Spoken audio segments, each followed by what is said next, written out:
Bom dia, meu amigo, minha amiga. Passando por aqui para poder compartilhar com vocês um aprendizado que eu particularmente gostei muito, que está num livro chamado Essencial no Amor, do autor Jean-Yves Leloup e Catherine Benside. Ele compartilha algo bem interessante sobre João 4:24, que diz assim: Deus é espírito e importa que os que o adorem em espírito e em verdade.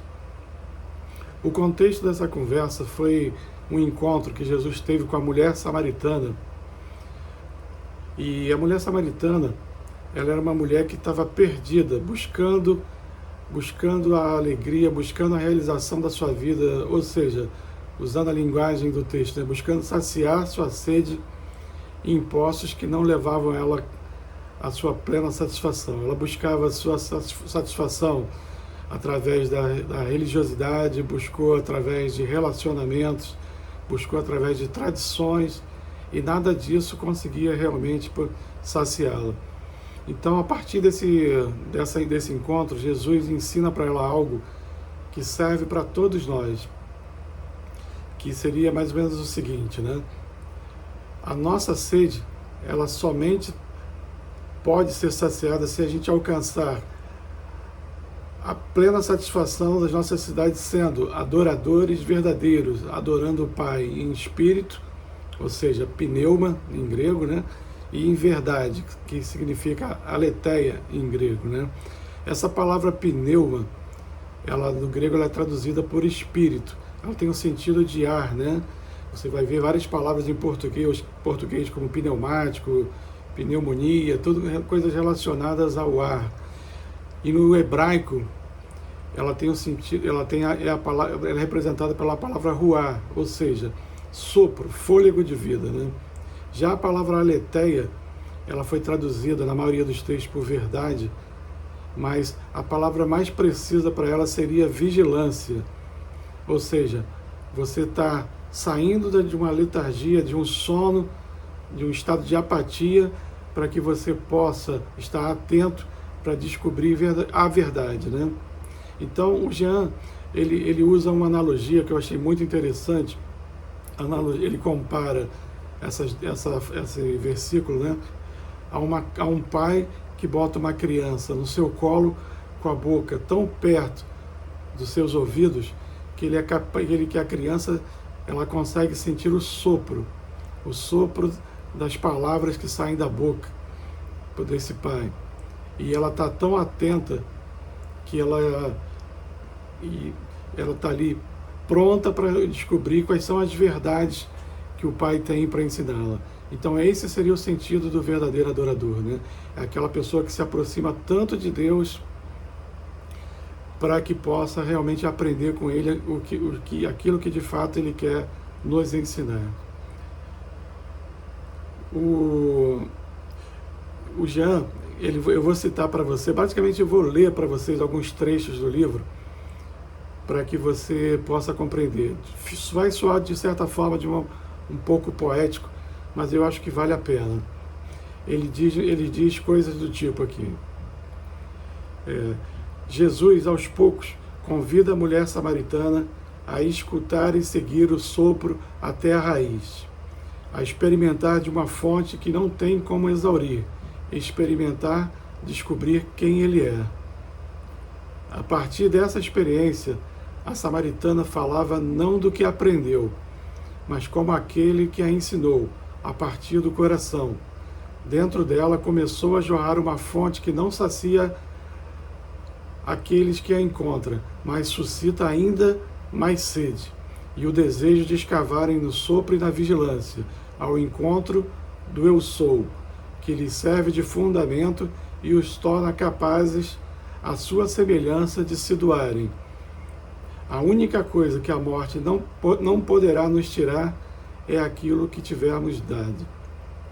Ao invés de saciar, Jesus ampliou sua carência até o ponto de perder seus limites, capazes de serem preenchidos por outros poços. Agora ela estava livre. Jesus nos liberta não da realidade, mas da idolatria. Ele liberta o nosso coração do apego aos objetos de desejo, a fim de que permaneçamos livres para gostar das coisas tais como elas são e exigir o infinito apenas ao infinito. Ela já não exigirá de um ser finito um amor infinito e incondicional. Ela aceitará sem permitir seus abusos, mas ela aceitará seus limites e até mesmo seus defeitos. Esse final de semana eu tive a oportunidade de me encontrar com várias pessoas interessantes e ouvir experiências maravilhosas, né? Mas particularmente uma assim me marcou bastante, foi um encontro com um pastor e esse pastor me relatou assim várias experiências de vida que ele viveu, experiências que ele teve com Deus. E aconteceu algo semelhante a isso que a mulher samaritana, que o Jean Yves descreve aqui na mulher samaritana, né? Assim, você está em contato com pessoas que fluem, que tem Deus no seu interior, você percebe claramente que você é contagiado assim, por essa sede, que ela não é saciada pelo que ele fala, mas na verdade gera em você um desejo de buscá-lo cada vez mais, né? Em João 4,10 está escrito: Jesus respondeu e disse-lhe: se tu conheceras o dom de Deus e quem é o que te diz, dá-me de beber, tu lhe pedirias e ele te daria água viva.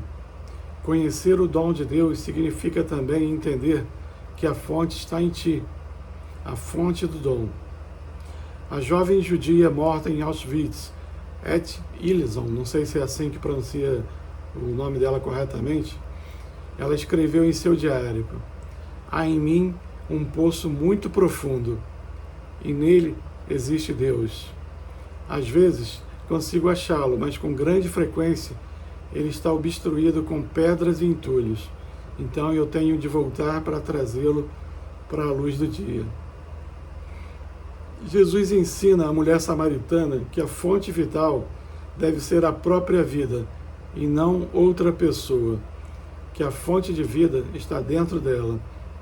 Jesus ensinou que ao buscar a fonte da vida, ela jorrará em si, e esta riqueza encherá o seu poço interior de uma água eterna que poderá ser oferecida ao seu cônjuge, e esse, ao ser saciado, retribuirá por sua vez com amor e reconhecimento. Amar com a consciência deste sopro implica ser vigilante. O casal, ele precisa exercer a vigilância como se estivesse velando por uma criança, desejando vê-la crescer, educá-la e vê-la elevar-se. Amar na consciência do sopro requer que sempre retornemos à nascente. Ao ajustarem os passos, ambos permitirão a conjugação do feminino e masculino, dois seres livres que se deixam atravessar e arrastar pelo sopro da vida.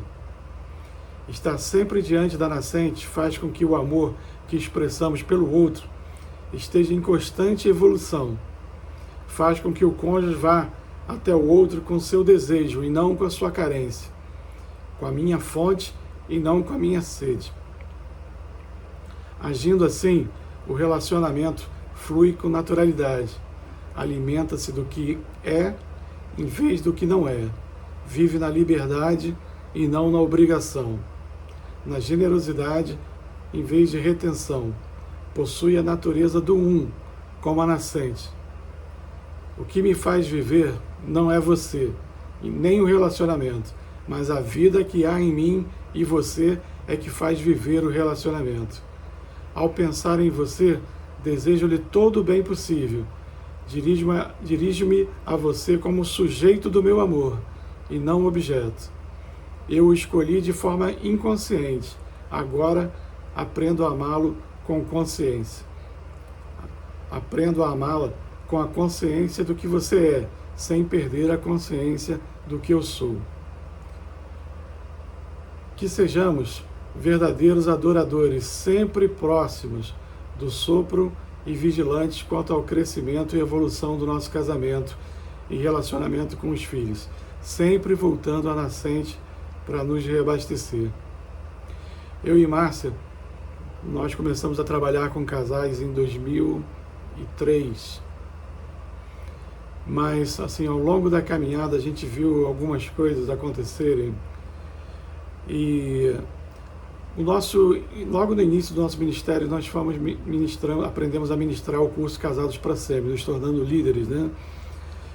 E eu sentia muita falta assim, de algumas ferramentas para aplicar a casais, né? E eu introduzi assim, em alguns momentos no trabalho com casais várias ferramentas, como 5 linguagens do amor e uma série de outras coisas, que todas são realmente muito úteis, muito bacanas. Só que Deus me deu a oportunidade de viver em 2 locais, como nos Estados Unidos e em Brasília, onde as pessoas têm uma renda salarial muito alta em relação aqui ao restante do Brasil, né? E nesses locais, uma coisa que a gente presenciou foi que havia como as pessoas se sentiam assim muito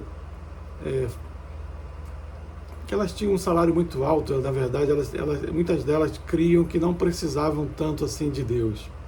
É uma coisa realmente triste, né?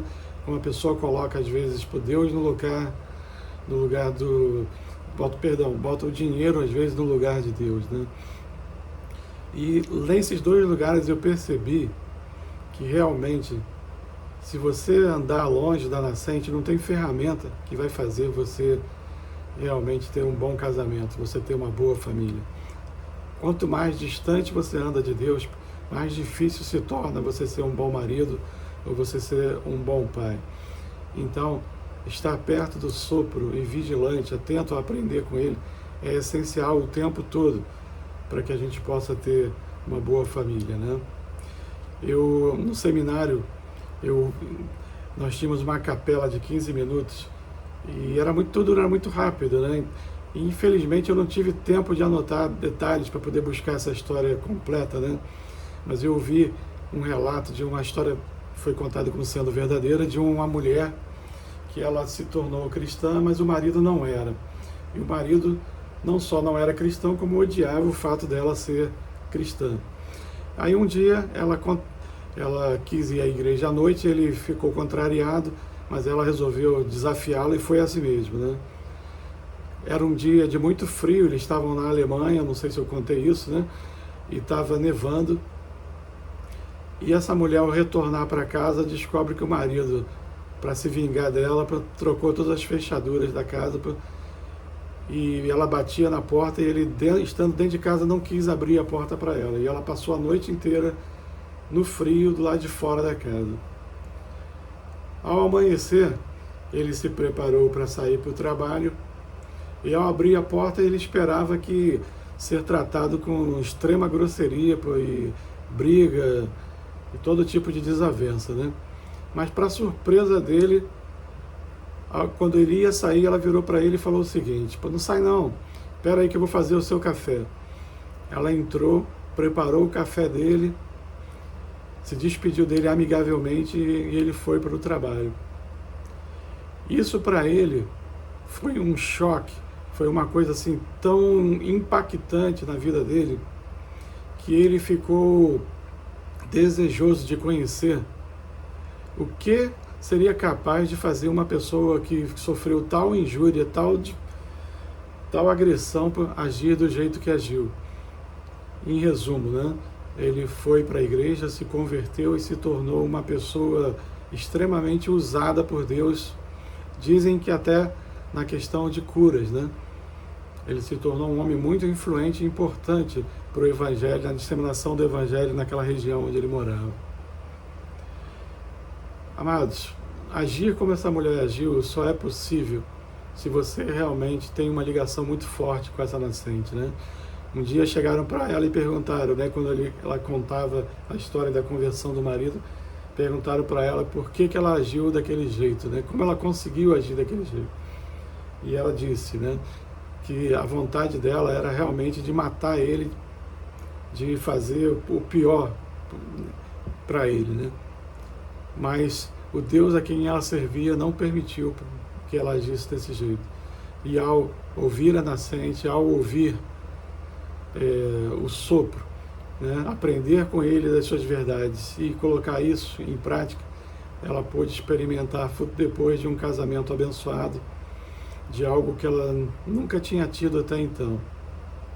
Então, que essa seja uma verdade na minha e na sua vida, que nós estejamos sempre perto dessa nascente, pronto para aprender com ele e fazer com que a nossa família seja uma família realmente abençoada, que a gente possa contagiar os outros com a nossa sede, para que eles também venham a desfrutar de tanta coisa boa que eu e você vivemos, né?